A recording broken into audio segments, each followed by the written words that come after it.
Hi everyone, Peter here from Flow High Performance, and in this video we will be exploring the difference between compound and isolation exercises and which is more effective for hypertrophy.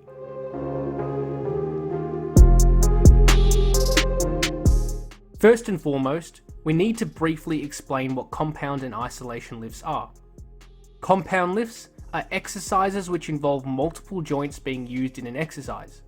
These exercises involve more muscles being used during the exercise since more joints are actively used to lift the weight.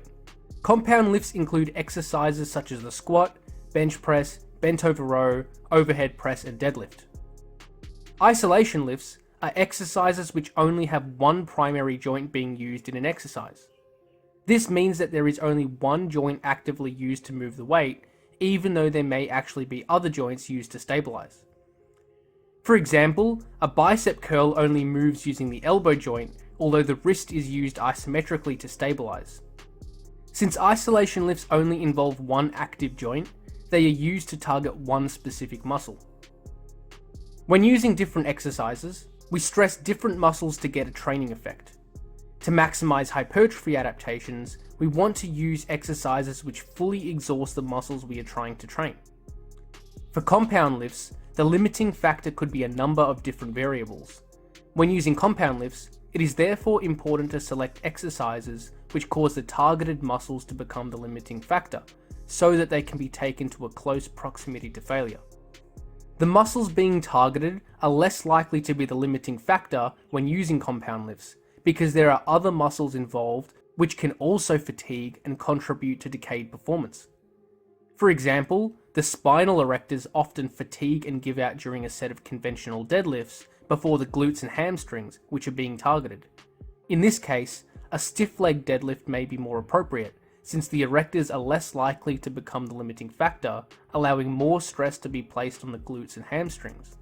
One way that we can place more emphasis on the targeted muscles and less emphasis on the other muscles that could potentially fatigue is by using equipment. A belt can be used during exercises like squatting and deadlift variations, as they provide more stability for the trunk. This means the trunk muscles are less likely to fatigue before the legs. Straps are another useful piece of equipment for any rowing, pulling or deadlifting variation by eliminating the risk of grip failure. Straps allow the trainee to fully exhaust the targeted muscles before grip strength gives out. Another piece of equipment that may be useful are wrist wraps. These can be useful for pressing exercises like bench pressing or overhead pressing. The wrist wraps provide more stability for the wrists, making the joint more rigid. This allows more efficient force application into the barbell or dumbbell, allowing the chest, triceps and shoulders to be fully exhausted. For isolation lifts, the limiting factor will always be the targeted muscle. This is because 100% of the tension is placed solely on one specific joint action.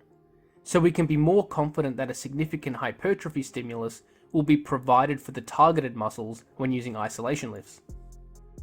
The next consideration when comparing compound versus isolation lifts is range of motion. Generally, greater range of motion is more effective for muscle growth. Muscles may be taken through different ranges of motion with different exercises, whether they are compound or isolated. Some compound lifts take muscles through a greater range of motion than isolation lifts, and vice versa. For example, a full range back squat takes the quads through a larger range of motion than a leg extension, but chest flies take the chest through a greater range of motion than a bench press. So there is no distinct advantage of using compound or isolation lifts to increase range of motion. It is completely dependent on the specific exercises and muscle groups. The next consideration when comparing compound and isolation lifts is the involvement of accessory muscles. Compound lifts train smaller muscles indirectly that may contribute to overall muscularity. For example, the abdominals will be involved in exercises like squats, the spinal erectors will be involved in deadlifting movements, and the rear delts will be involved in rowing variations. This is advantageous as the trainee can grow these muscles without directly training them. However, for isolation exercises, these smaller accessory muscles are not trained to the same extent. Therefore, additional exercises for these muscles need to be implemented to achieve the same level of hypertrophy. This brings us to the last consideration, which is volume. This is probably the most practically relevant difference between the two types of exercise. Compound lifts allow multiple muscles to be trained simultaneously. Therefore, less total number of exercises can be implemented to train the entire body. For example, a bench press provides a training stimulus for the chest, triceps, and shoulders, all using one exercise. Using compound lifts means that training is more efficient, which leaves time for even more volume to be performed if desired. Isolation lifts, on the other hand, only target one main muscle group at a time. This means that many more exercises need to be performed to accumulate the same amount of volume. This can make workouts much longer, and more specialized equipment may be required to effectively isolate each muscle. Taking all these factors into consideration, let's now establish some practical guidelines. The first takeaway is that hypertrophy can be achieved using both forms of exercise. Compound and isolation lifts have their own unique advantages and disadvantages. Provided that smart choices are made when selecting lifts, compound exercises seem to be a more efficient way of training.